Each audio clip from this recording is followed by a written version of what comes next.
Hello everyone and welcome to today's 1800RESPECT webinar about technology-facilitated abuse, understanding the issues and how frontline workers can improve the safety of women. I'm Kelly Brown from 1800RESPECT. 1800RESPECT is the National Sexual Assault, Domestic and Family Violence Counselling Service.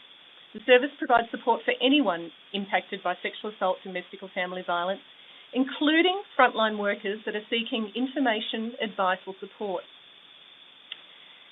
Before we start today, I would like to acknowledge the traditional owners of the land on which we are gathered and pay my respects to their elders, both past and present. We thank you for taking part today and for your commitment to improving the safety and support of women and children across Australia. 1800RESPECT is pleased to partner with WESNET on this webinar. While technologies can provide a very valuable, flexible link to family, friends and support services for women experiencing domestic and family violence, they can also become a tool for an abuser to harass, control, monitor, and humiliate an intimate partner or ex-partner.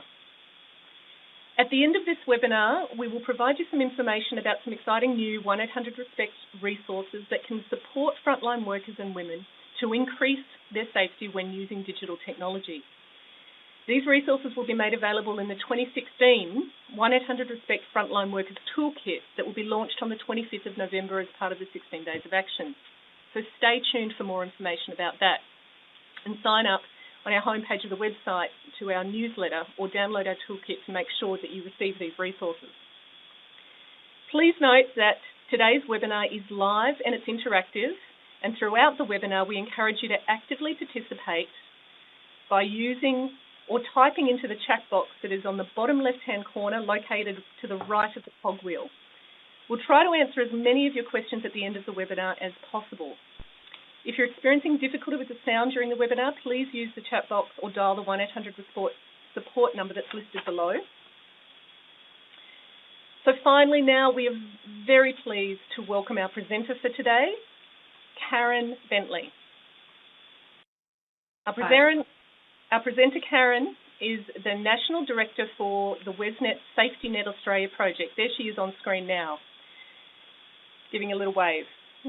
Karen delivers technology safety training to Australian agencies and organisations that work with women experiencing or escaping gender-based violence and stalking. She's been working with the violence against women sector since 1998 in various positions and roles at the federal government, national, state and grassroots agency levels. I'd now like to pass over to Karen to begin. Thank you, Karen. Thanks, Kelly, and thanks for that introduction. So, hello everyone, and shortly I'm going to just pop off the screen as I start the webinar. And I'd also like to acknowledge the elders, past and present, of all the lands that we're on today. As Kelly said, I'm the National Director of the Safety Net Australia project, and today we're going to be doing a very quick run-through.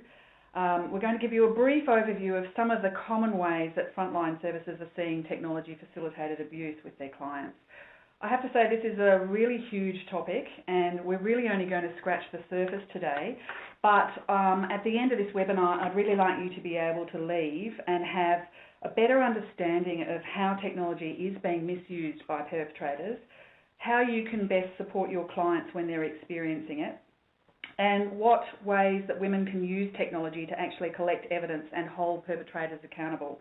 And at the end, we'll also give you some useful resources and links to other organisations that can support you and your clients, and that will, and then of course we have the 1800RESPECT Frontline Agency Kit, which will be a great resource. I do need to let you, so Safety Net Australia, we've been up and running since 2011. And we work with the National Network to End Domestic Violence, which is our US-based sister agency.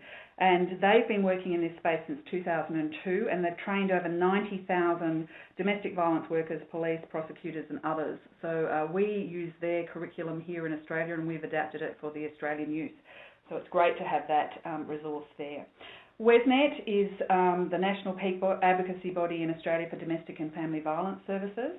And we've got about 350 members around Australia, which is made up of women's shelters, refuges, safe houses, outreach services, legal, housing and homelessness services, and things like information and referral services.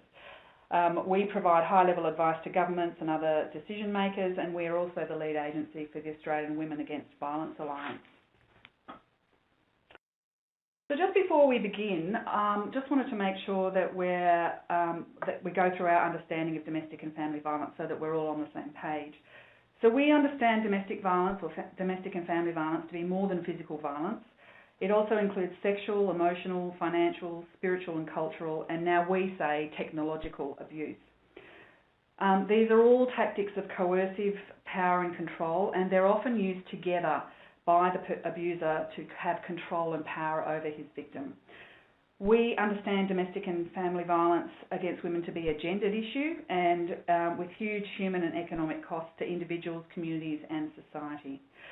We know that 1 woman every week is killed by their current or former partner, and that the vast majority of acts, whether against men or women, are perpetrated by men. But regardless of gender, violence against anyone is unacceptable, and it's devastating to anybody who's subjected to it. And so while we recognise and acknowledge that men are also victims of violence and that women can perpetrate violence, today's presentation is targeted to prevent technology-facilitated violence against women and their children. So I'll move on from there. So how much of a problem is this? And we're very lucky in Australia to have had a project that recently looked at this. So WESNET, Women's Legal Services New South Wales and DVRVCV collaborated last year on a project called Recharge, which was funded by ACAN. And the Domestic Violence Resource Centre in Victoria undertook a survey of 546 domestic violence practitioners.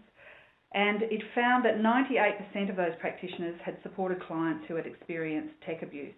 And this is similar to results that they found in a previous 2013 survey, and it's also what's being found in the United States. And late last year, the Federal Attorney General Cybercrime Working Group stated that there's now an almost universal overlap between domestic violence and technology abuse.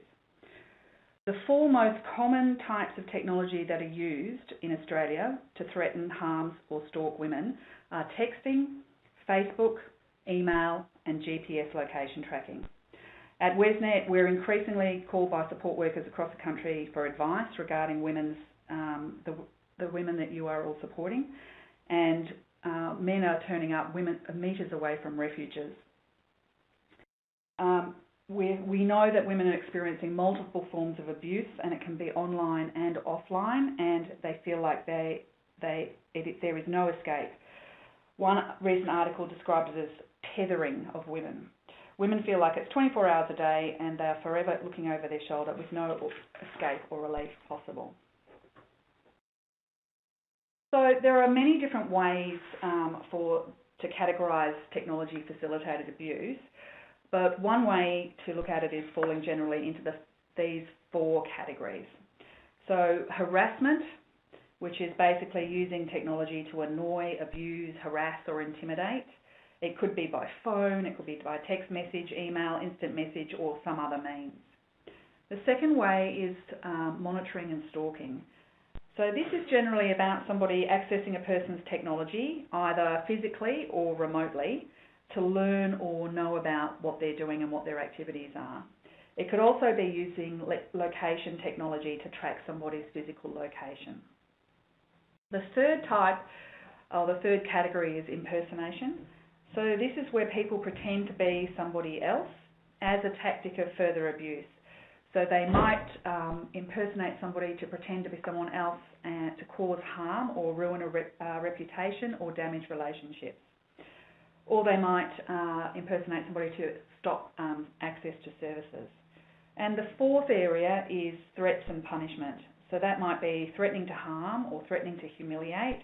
For example, by posting naked images, if she ever leaves, is a very common tactic of abusers to prevent a woman from leaving a violent situation.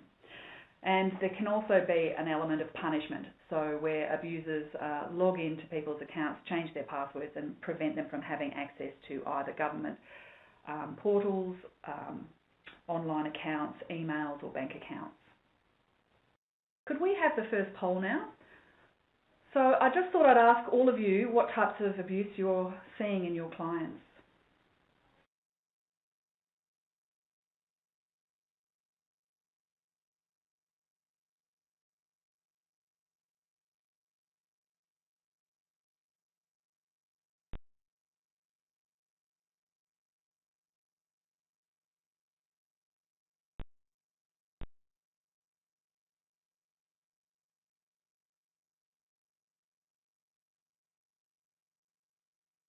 So as we can see, text messaging is quite popular, as is Facebook and location tracking, and this really mimics and is consistent with the findings of the Australian survey that was carried out in 2015.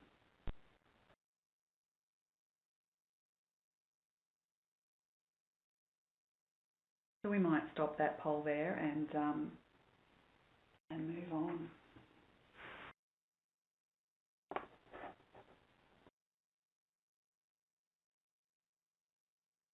Thank you. Okay. So before we do move on, it's really essential, and one of the main points that I'd like for you to take away from the webinar is that it's really essential for women to continue to use technology, but we just want to promote the safest way for them to use it. So how many of you have heard of someone complaining about being harassed on Facebook and then heard someone else advise them to just get off Facebook? We hear it all the time. It's the same old story, which is that the responsibility is placed on the victim to avoid the abuse rather than the abuser being held accountable. And with technology, this can mean that women basically have to get off technology or stop using the technology. But it shouldn't really have to be the answer. And we already know that if you're experiencing domestic and family violence, it's got devastating impacts on women and their children in terms of their financial, emotional and general well-being. And asking these women to also get off technology is just a further punishment. And it's very difficult now to actually live in Australia and not have access to technology. And in fact, the UN has passed a non-binding resolution in June this year to say that it's now a human rights violation to take internet access away. It's really not practical for women to have to give up technology. There are too many things you cannot do if you don't have access to the internet. Trying to claim for Medicare or government benefits without access to technology is extremely difficult. It's also important for women who are in abusive situations to have access to support and services. And if things get worse or that things get particularly violent, technology or a phone might be the only way she can actually reach out and get help. The other really good thing about technology is it can be used to gather evidence against the perpetrators. So this is something we want to really focus on. We need to turn the tables on asking women to get off technology. We need to stop telling them that they should get off it, and it's not the technology that's the problem, it's actually the person who's misusing the technology to abuse. We basically say this is old behaviour with new tools.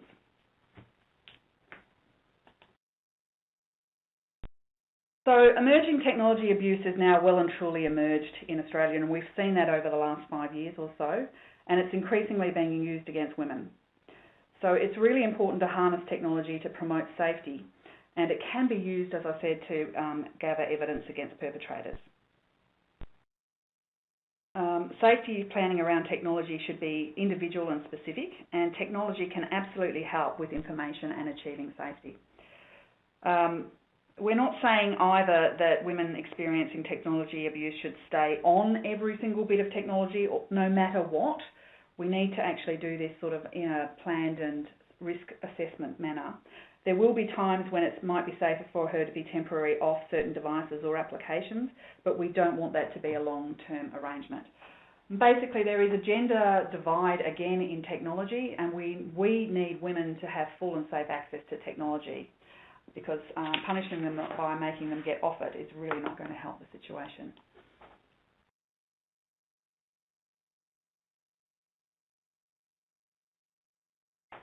Okay, so today, because we've got limited time, we're really going to focus mostly on mobile phones. And there's a particular reason why we focus on mobile phones, and that is because your phone has more computing power now than all of NASA did in 1969. So it's amazing what you can actually do. So when we first started doing this training in 2011, we actually did separate training modules on computers and phones. But now we find that they're merging, and what applies to computers also applies to smartphones. We can do so much more on a smartphone than we used to be able to, and a smartphone can pretty much do anything a computer can do, and sometimes it can do more. So if you think about your use of smartphones, you make phone calls, you do texts, you read your email, listen to music, check your Facebook, check the weather, read the newspaper, watch videos, take photos, the list just goes on. There are all sorts of things that we can do using a smartphone today. So thinking about the ways that phones can be abused, it really ranges from simple right through to incredibly complex. So starting at the simple end, it might just be as simple as receiving an abusive phone call, or multiple phone calls or multiple texts. And one of the most common ways is just to ring them up, as for perpetrators, just ring up and verbally abuse their victims. And text messages, as I mentioned before, is one of the most common ways that we're hearing about technology abuse. He could just monitor, so each night the perpetrator might just get access to her phone and read through what she's been doing. He might manipulate her phone features. So we've heard of cases where phones have been redirected to another number so that she doesn't receive any phone calls at all. We know that mobile phones can easily be used as listening devices, and we've had a case a few years ago where a client found a mobile phone in her bed base, and another who found a phone in the wall cavity of her room connected to the power.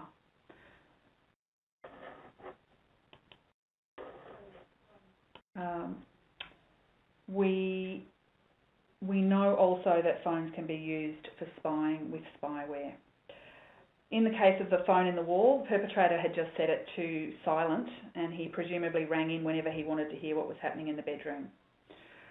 So, and with spyware, I'll come to that in a minute. But let's just go back to text messaging for a minute, because it's the most common way that we're hearing about technology abuse happening. And there are lots of different ways now, apart from just sending the normal SMS or MMS on your phone. So here are 3 different ways. You can send messages through device-specific applications, so things like iMessage or BB Message. Apps like WhatsApp, Viber, Snapchat and Signal are types of apps that you can now download. They don't have any charge, and you can send messages through those. And then there's a whole range of messaging apps through social media platforms. So Messenger from Facebook is probably the 3rd or 4th most popular social media platform in the world at the moment, and that is just basically around sending text messages. So lots of different ways to send texts. And this means that sometimes it's easier for messages to be faked or falsified, spoofed, which is where somebody sends a text message but it looks like it's come from somebody else, or they can be sent anonymously via a website or a virtual text messaging service. So it's worth having that in mind, or being aware of that if your clients are experiencing text messaging abuse, but you can't tell where it's coming from. And some of the apps have actually evolved to try and make evidence collection a little bit harder. They're also designed to try and increase people's privacy. So we've got apps like TargetX, Snapchat and WhatsApp, where the messages actually self-destruct and disappear.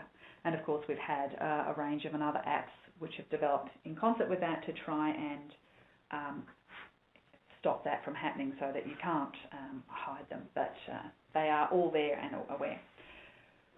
So lots of different ways to send text. And if your clients are experiencing text messaging abuse, here are some things that you can get them to do. So it's important to get them to document the threatening or harassing calls or messages.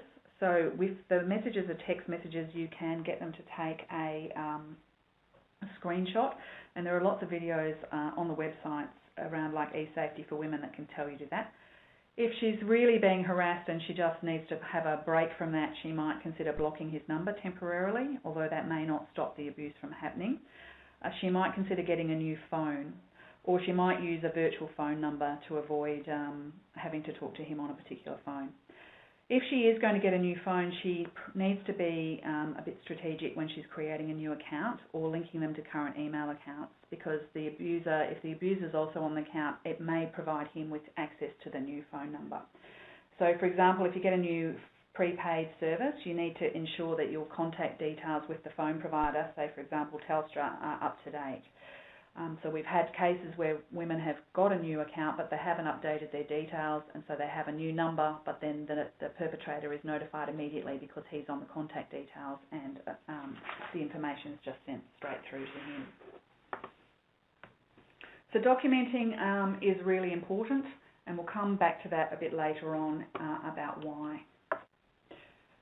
So let's just move on quickly now to the sort of really complicated end of mobile phone technology abuse, and that's where we have spyware or monitoring software installed on phones. So spyware for mobile phones or smartphones is very similar in what it can do compared to what it does on a desktop or a computer. It can track location using the GPS features of the phone. You can monitor all calls, texts and messages that go in and out of the phone. You can dial up or ring into it and record or listen to all the calls. Some of the spyware apps have got things where when you receive an incoming call, it also rings on the phone that's monitoring your phone at the same time, so you can live intercept phone calls. It records all the websites that are visited. It can take a screenshot of everything that's happening on the phone every second and keep a store of that so that the perpetrator can just browse through what's happening. And you can access everything on the phone. So that's all the photos, all the contacts, all the emails, everything on the phone. It's basically like having complete access to the phone while not having the phone.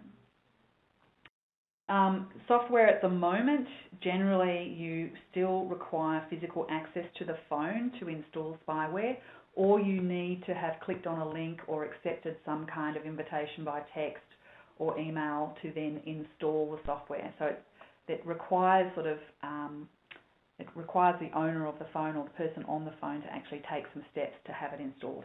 However, that is starting to look like it will change soon because the spyware companies that are developing this app, and recently, it was in late August, there was an app developed by a hacker that was designed to infect an iPhone by stealth. Apple has fixed that up for the time being, but I don't think it will be very long before we will see that spyware is being installed remotely. The thing about spyware is it's extremely difficult to detect. So here are some of the ways that your clients might be able to, or things they might notice. You'll potentially see unusual battery drain on the phone, so the phone drains of battery much more quickly, and typically you'll also see spikes in data usage. So they're the two main things. The reason for the spike in data usage is because everything on the phone's been replicated. So what you'll generally see is a pattern where the data use has been a certain amount and then it will double. So you'll see a point that the spyware is installed on the phone, the data usage will definitely double. You might find things like the phone takes a lot longer to shut down because, of course, the spyware might have remote access so it can turn on and turn off the phone remotely. The screen might light up when it's not being used. People might hear clicks or sounds when they're on the call if they're being intercepted, so you'll actually hear background noise, or you might hear strange clicks and electrical sounds. The main way is that the abuser seems to know stuff around what's going on with his victim that he could only know if he had access to the phone. And if the perpetrator has had physical access to the phone, that might be another thing.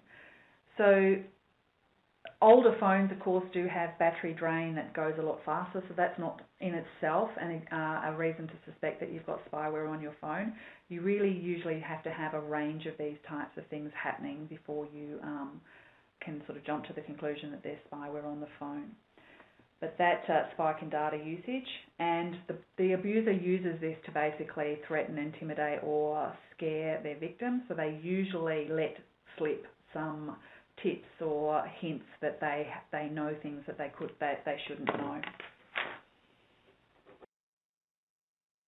So if you do have a client who thinks that she might have spyware, it's pretty important to trust the survivor's instinct. A lot of times victims of technology abuse will seek support from other services and they basically won't be believed. It's it's important to try and narrow down the options to try and identify what could be happening. If it is actually hard to work out whether it is spyware, it could actually be something else on the phone that's not spyware that is revealing or making it possible for, say, a perpetrator to track her location or understand what's going on. It might be important, if she does think that her phone is compromised, for her to strategically use other options for safety. And that might be using a safer phone or using a safer device, one that she thinks is not compromised. So using a safer phone or a phone that's not her mobile phone or not in her house might be a better option than continuing to use her phone. If she does get a new phone, she needs to be quite careful about transferring content from an old phone to a new phone in case something like spyware is installed and that just gets transferred from the old phone to the new phone. And as I said before, it's really important to update contact details before you activate a new prepaid account so that you don't inadvertently alert the perpetrator, who might have been on the same account in the past, that there is a new number. And the other really important thing here is for women who do get a new phone or try to use a safe phone, that they don't use the new phone around the old phone, because the phone that is compromised, if it does have spyware on it, can have the mic opened, and it can just listen to everything that's going on in the room where that phone is. So very often we hear about women who've got a new phone, but they're on the new phone talking or talking to mum or sister and saying, I've got a new phone, here's my new number. And of course the perpetrator is listening on the old phone, which she happens to have in the same location. So a safe tip for that is to wrap it up in a jumper or leave it in a separate room if she is going to use a new phone. I can't stress enough that if she thinks she's being monitored in some way, then she probably is. Trying to work out how might be the thing that's a bit harder. So it's really important to think very carefully before you remove the technology.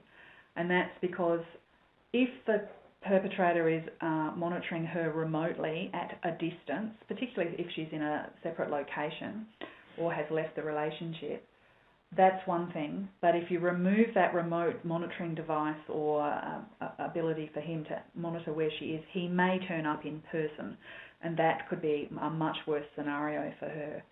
So thinking very carefully before you remove any type of tracking or surveillance device or anything where he might be monitoring or what she's doing, because it may escalate the violence.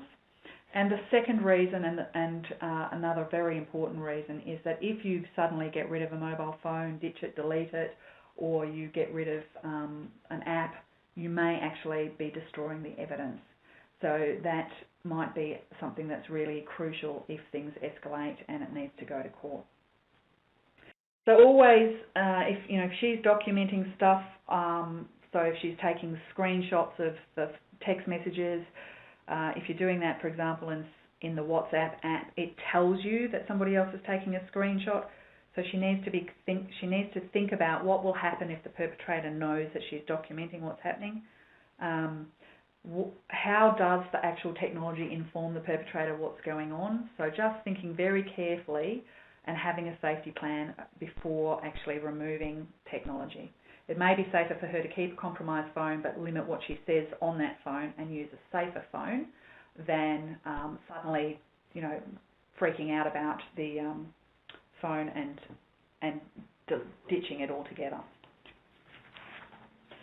And this is probably a good point to tell you about the Telstra Safe Connections program. So Telstra has actually donated 20,000 smartphones to WESNET to distribute to women who are experiencing domestic violence who need a safer phone. And it comes with $30 prepaid credit. And we will also come and train local agencies who are the distributing agencies about technology abuse and how to hand over phones safely to women. So that is a great new initiative that we are just starting with. I'll give you more information about that at the end. So moving on to location, which is another aspect of smartphones that's really intrinsic. So smartphones can track our location without us even knowing it. This is a great feature on smartphones, and it helps us in many ways, from basic GPS, but it's also increasingly a problem for women. So some apps collect information, and they need location information to operate.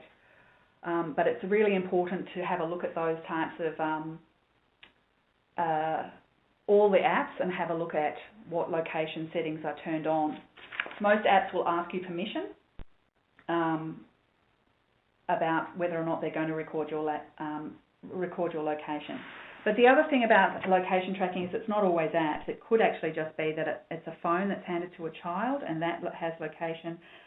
The parent then accesses contact details to locate and so on. So it's not always a location feature, but smartphones can still be used.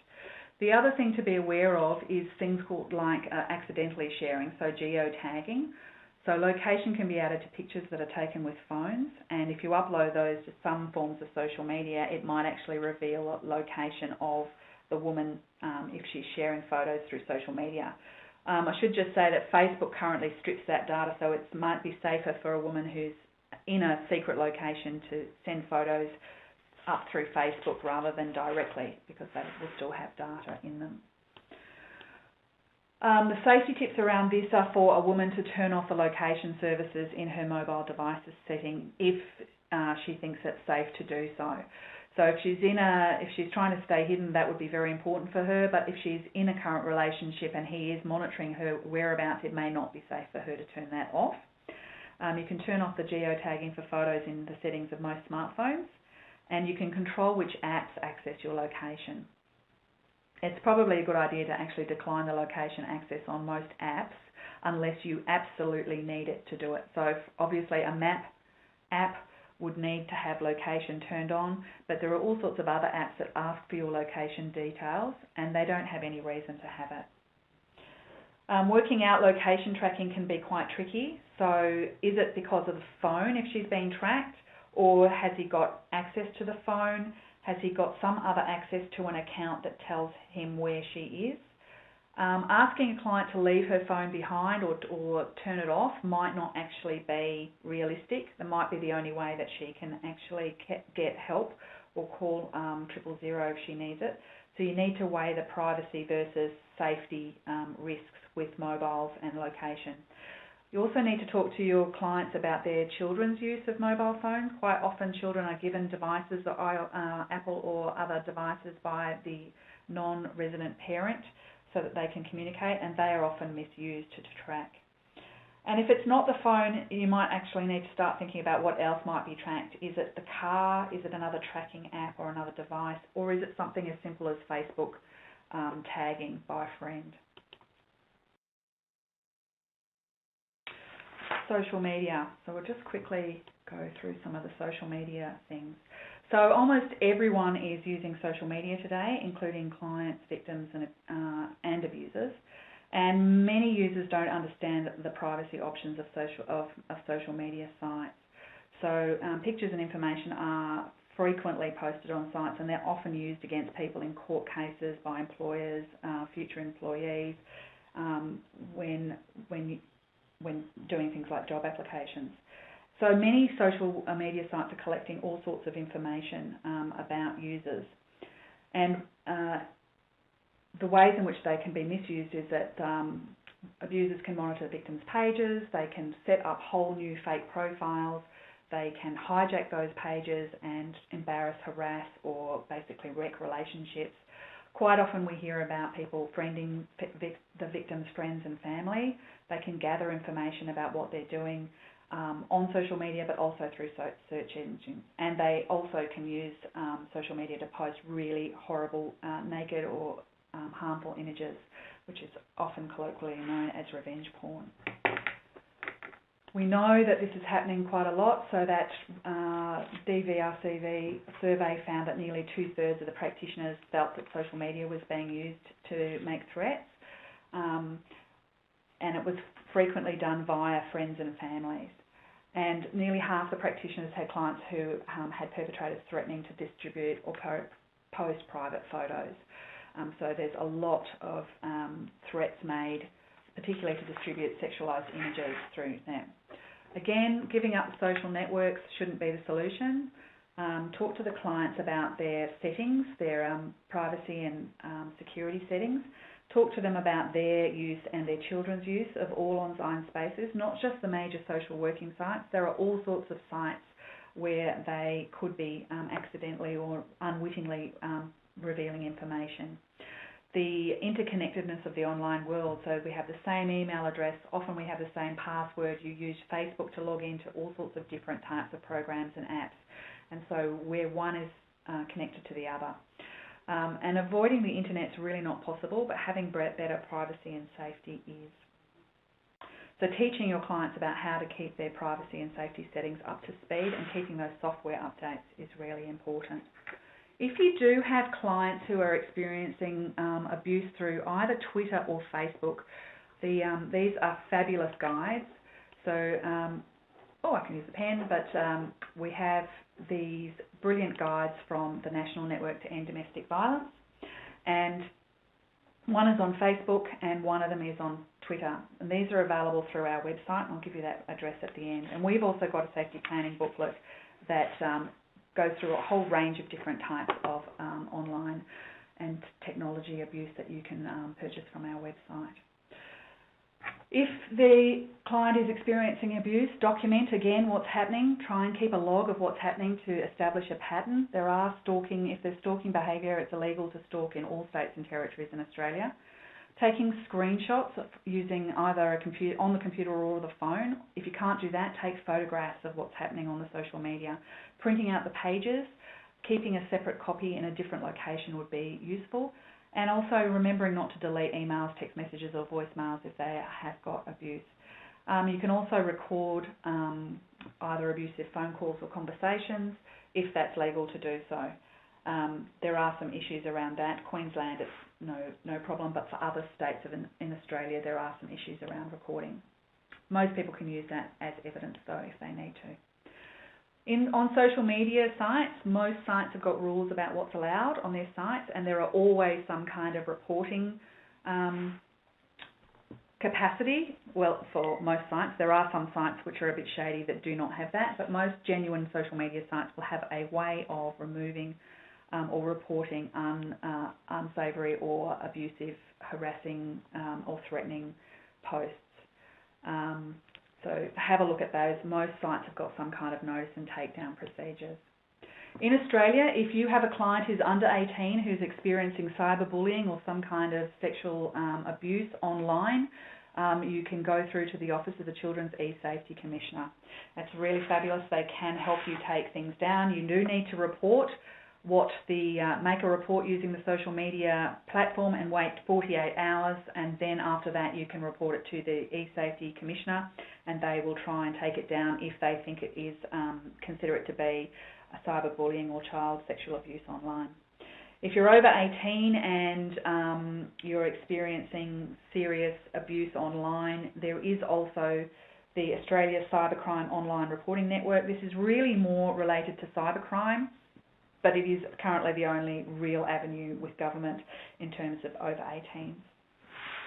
Again, if you are taking stuff down off social media, remember that the abuser might know if it gets removed, so it might escalate him. Removing the post might stop the abuse from happening, but will it escalate the situation? So just thinking about what happens if those social posts get removed or thwarted. Removing posts, particularly in the case of revenge porn, from one site will not necessarily guarantee it's removed from all. Some of these just grow like crazy. So once it hits one, for example, revenge porn site, it just spreads across the whole internet. And also remember that removing the content might also remove the evidence. So try to document or get her to document every instance of that abuse online before she goes to remove it. It's really important because once it's gone, it's very difficult to get back. And remember that blocking doesn't actually remove the content. So with safety planning for your clients, I know we've run through that very quickly. So we've run through phones, location tracking and social media. There's no simple checklist. It really is about risk management, and what's safe for her can change really quickly. So it's exactly the same as safety planning in real life. You just need to have a think about what you're doing or what you're advising your client, and let her try to help and think about what she needs to do or what she'd like to do to try and increase her safety, and be prepared to sort of change that if things start to escalate. Trying to give the client some choice around this is really important because she's Obviously, the abuser often uses technology abuse to try and control and keep power over. So trying to give that client back some control and back some power is really important, rather than doing a blanket, right, get off the technology. And try to give the clients tools and strategies so that they can manage their own risk and safety. It's really important.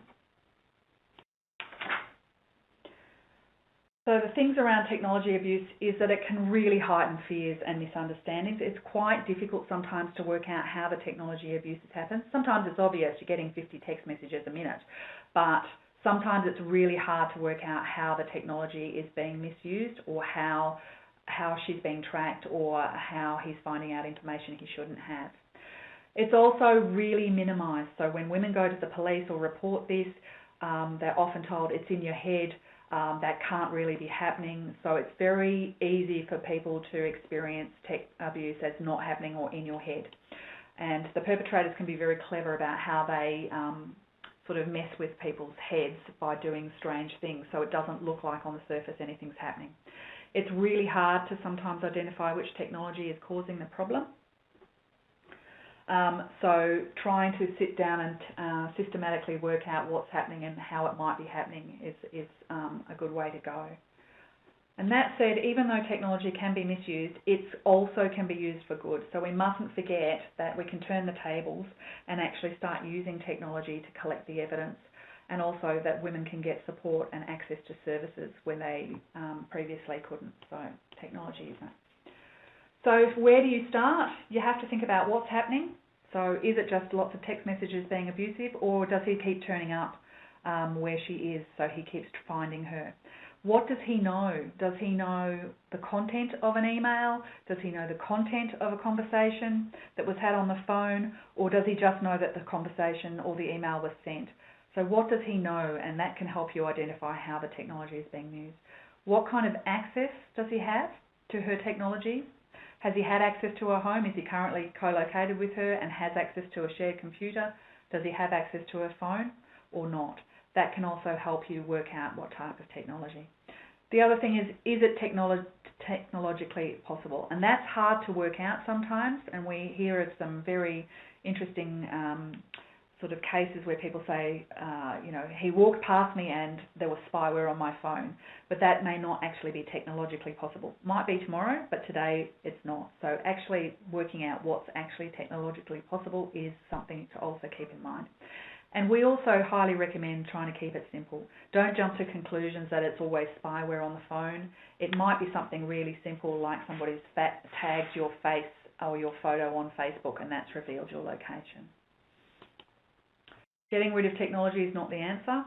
She might need to get off it temporarily, but just wholesale telling women to get off technology is not what we're trying to support. We want women to be on technology, use it to get access to support and services, be able to reach out for help, and also collect evidence. So in the last few minutes, I just want to walk through some support and resources. We're working with Telstra, and if you are interested in the phones, the smartphones for women, it's www.wesnet.org.au/phones. That's a great initiative.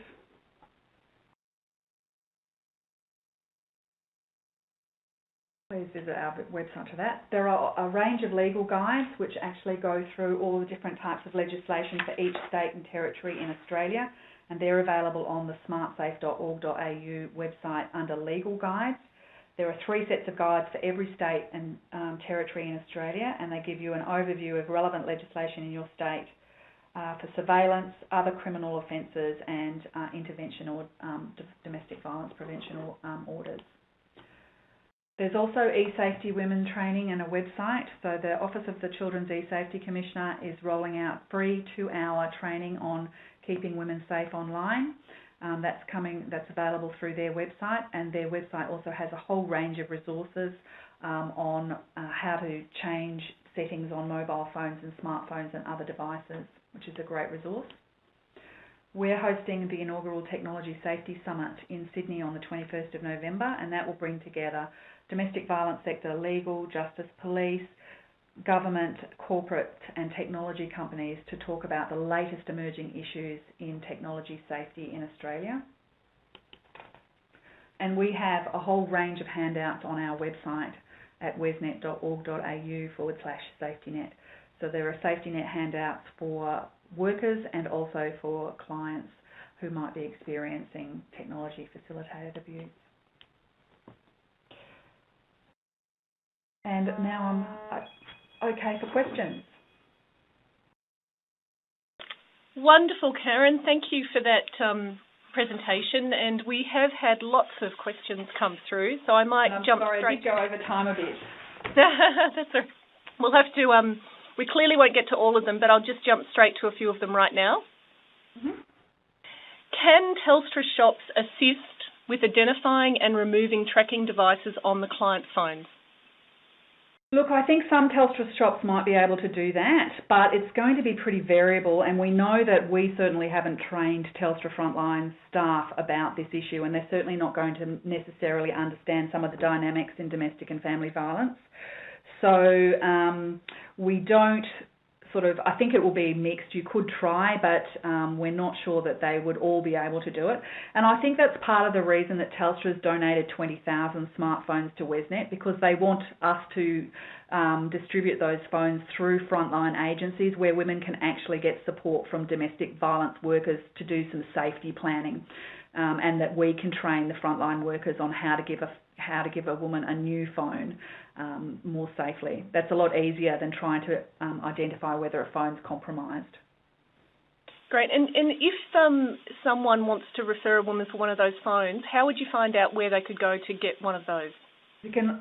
We're rolling out phase 2 of this now, so we're looking for any frontline agency to come and sign on and be a distributing agency. So you can either sign on and become one. We'll send you the phones. You can give them to your clients, or otherwise you ring 1800RESPECT and we will try and find the nearest distributing agency to you.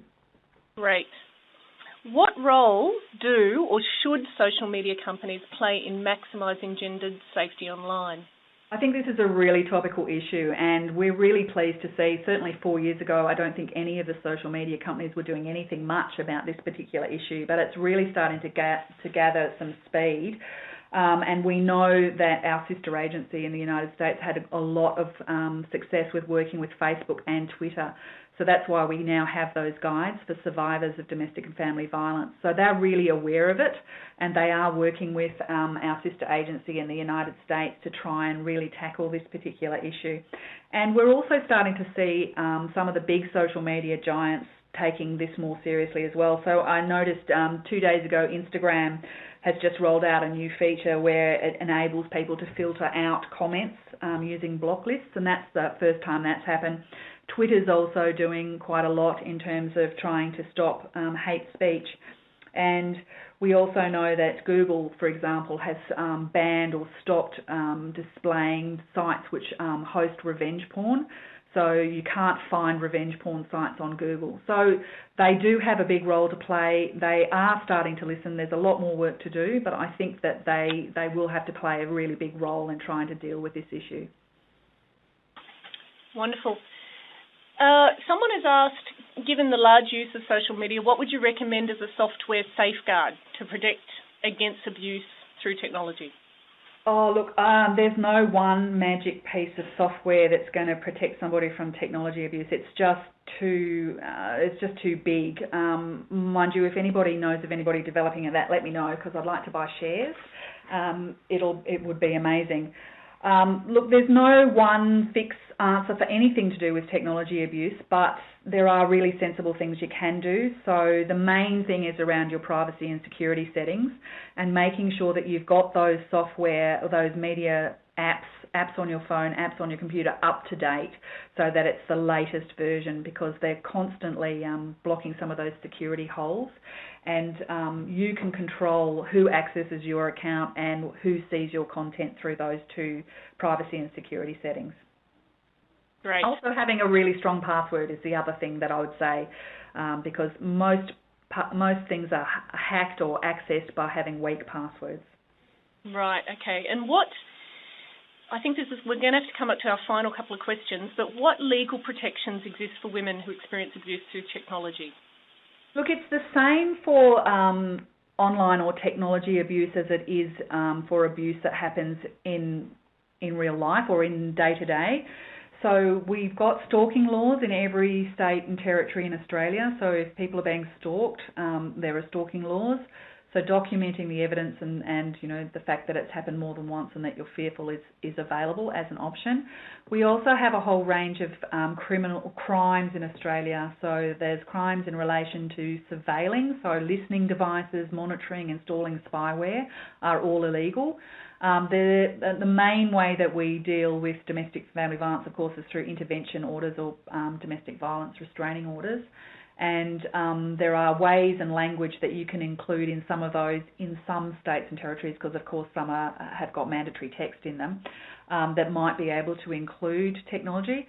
But for anybody who's interested in legal issues around this issue, please go to the smartsafe.org.au website and look up the legal guides, because they're a fabulous resource that was created by the Women's Legal Service New South Wales, and they're specific to technology abuse and the legislation in this country.